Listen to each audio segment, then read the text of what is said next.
आप आज अन्न नहीं खाएंगे, आज आपने अन्न का त्याग कर दिया है, अनशन। अब आजकल लोग क्या करते हैं, आज मेरा फास्ट है, आज मेरा व्रत है, उपवास है, अच्छा आज मेरे चिप्स चलेंगे, एक अलग नमक आता है सेंधा नमक, उसके चिप्स चलेंगे, आज साबूदाने की खिचड़ी बनेगी, सारा कुछ साबूदाने का बनेगा, या एक कुट्टू की रोटी आती। ये सब नहीं, ये व्रत का खाना नहीं हो सकता।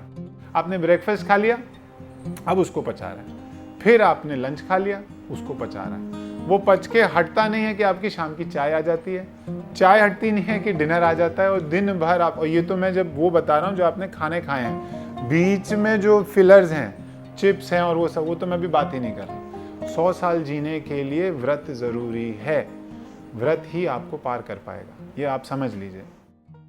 नमस्कार, मेरा नाम गौरव चौहान और मैं आयुष मिनिस्ट्री से सर्टिफाइड योगा प्रोटोकॉल इंस्ट्रक्टर और एक योगा थेरेपिस्ट। आज सेहत की बात में हम बात करने वाले हैं एक बहुत ही बढ़िया टॉपिक जिसका नाम है फास्टिंग। फास्टिंग, अनशन, उपवास, व्रत, इतने सारे नाम एक ही चीज़ के। आखिर सही क्या है और करने का तरीका क्या है? बहुत लोग आजकल एक नए नए शब्द चल गए हैं, इंटरमिटेंट फास्टिंग, है ना, अलग अलग तरीके से, कुछ घंटों की होती है, कुछ दिनों की होती है। तो फास्टिंग का सही तरीका क्या है, उसका सही शब्द क्या है और इसका आध्यात्मिक स्पिरिचुअल एंगल क्या है, उसको समझेंगे आज के सत्र में। शुरू करते हैं आज का सत्र।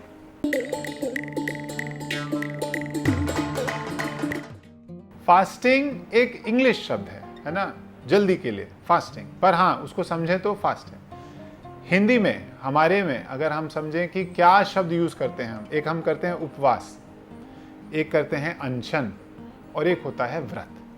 3 कॉमनली जो यूज होते हैं। सबसे पहले उपवास को समझ लेते हैं। उपवास का मतलब है उपवास, अपने में वास करना, आत्म से जुड़ना, अपनी आत्मा से जुड़ना, मान लीजिए एक बार कोई कह सकते हैं। जब शरीर को ये सुध-बुध, शरीर अलग हो जाए और मन को ये सुध-बुध ही ना रहे कि शरीर की रिक्वायरमेंट्स क्या हैं, तब वो उपवास है।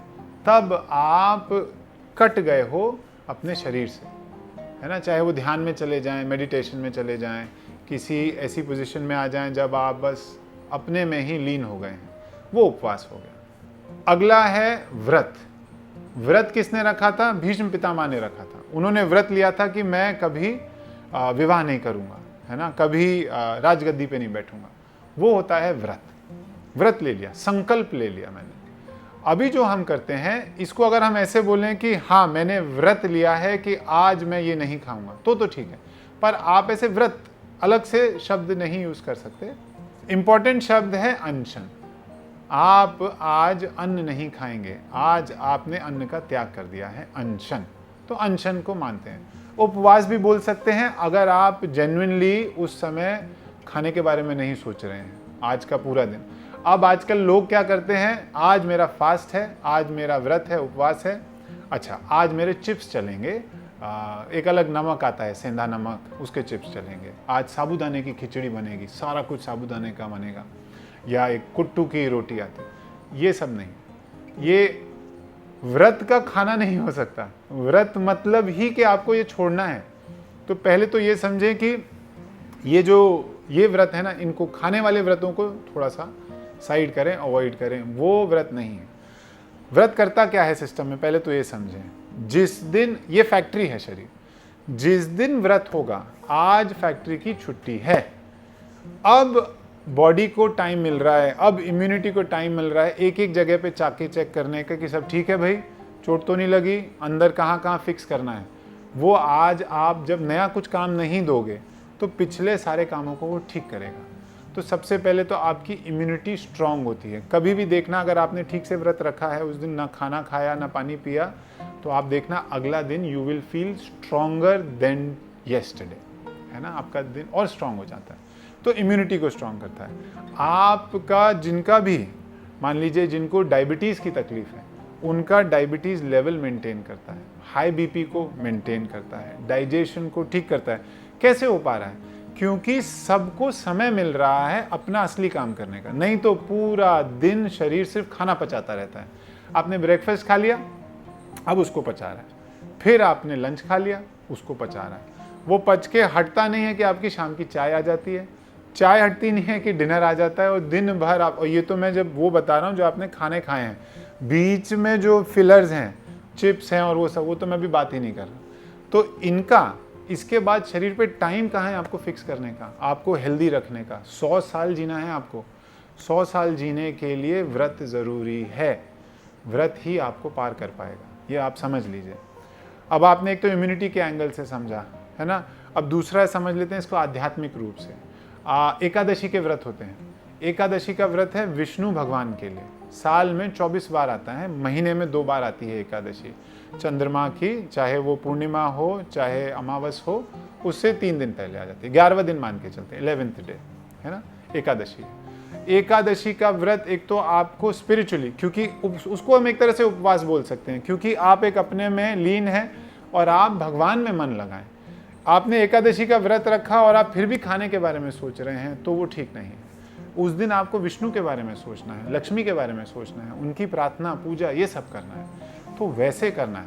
व्रत का सही तरीका, स्पिरिचुअली आपको भगवान से कनेक्ट होना है, उनके भजन करने हैं, है ना, आरती पूजन करना है, उसके बाद कहीं जाके खाना है। अब आपको कोई ऐसी बीमारी है जो आपके सेल लेवल तक पहुंच गई है, तो उपवास में, जैन धर्म में भी है, हमारे में भी है, सनातन धर्म में भी है, कि अगर आपने 72 घंटे तक, 3 दिन तक अगर आप किसी अपने आप को कंट्रोल कर पाए, खाने पीने से बच पाए, तो आपकी जो हेरिडिटरी के लेवल पर भी जो बीमारियां हैं वो भी ठीक हो सकती हैं। आपका सेल और जो डीएनए है, जो डीएनए आपका है वो वापस रीसेट हो सकता है। इतना फ़ायदा है, इस डीएनए लेवल तक पर भी आपका सिस्टम ठीक कर सकता है। क्या करना है? सिर्फ उपवास करना है। आपको सिर्फ अन्न को छोड़ना है इतने समय के लिए, 72 आवर्स के लिए, है ना। ऐसे ही और भी बहुत सारे बेनिफिट्स हैं। आपकी स्ट्रेंथ लाता है ना। जिस दिन आपने, जैसे मैंने पहले बोला, उपवास रखेंगे तो अगला दिन स्ट्रांग हो जाएगा, क्योंकि जहाँ जहाँ जोड़ों में जहाँ तकलीफ थी, आपके डाइजेशन में जहाँ तकलीफ थी, सर में जो टॉक्सिन्स भरे हुए थे वो सारे निकल जाएंगे। और आपको इमोशनली भी ये स्ट्रांग बनाता है। आपकी विल पावर देखो कितनी स्ट्रांग हो गई। दिन में 4 बार 5 बार खाना खाते थे, अब एक भी बार नहीं खा रहे हैं, तो आपकी विल पावर भी स्ट्रांग करता है। तो चाहे बच्चे हों, बच्चों में मान लीजिए आप 10-11 साल के बाद से उनको करा सकते हैं, और उम्र तो कोई नहीं है, जब तक जी रहे हैं तब तक एटलीस्ट एकादशी के 2 हो गए।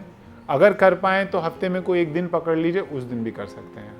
शुरू करेंगे, अच्छा उपवास शुरू कैसे करें? एकदम से नहीं कि आज नहीं कुछ नहीं, शुरू करें फल फ्रूट से शुरू करें। ऐसा उपवास रखेंगे कि जिसमें आप फल फ्रूट खा पा रहे हैं। धीरे धीरे, एक तो खाना तो छूट गया, अन्न छूट गया, फल फ्रूट पे आ गए, उनको भी कम करें।